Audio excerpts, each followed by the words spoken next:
আসসালামু আলাইকুম। সবাই কেমন আছেন? ভালো তো বাংলাদেশটা নাই। তো বাংলাদেশটাকে আসলে ভালো করতে হবে। বাংলাদেশকে ভালো করার জন্য আমাদেরকে সবাইকে কিছু জিনিস বুঝতে হবে।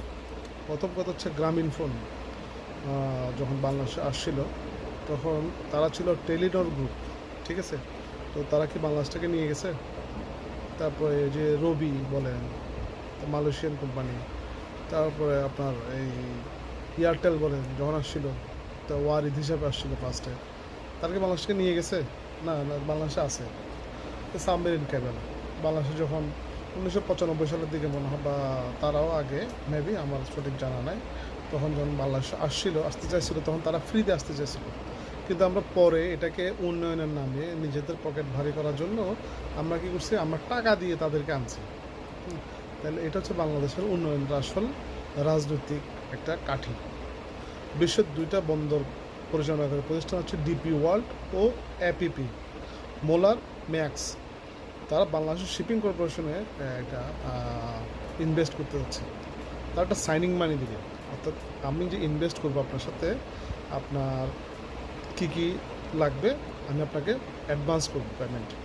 তারা আমাকে টাকা দিবে, তারা টাকা দিয়ে আমাকে ব্যবসা করবে। বাংলাদেশটা কি তাদের হয়ে যাবে?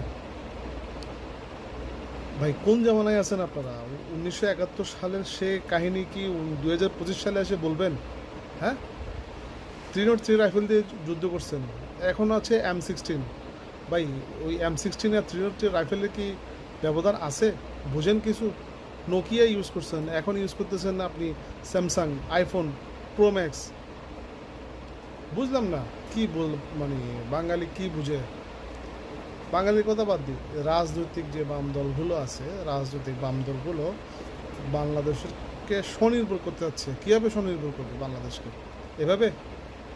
আমার বাংলাদেশের জব নাই, বাংলাদেশের বেকারের সংখ্যা এখন আকাশ চুম্বি।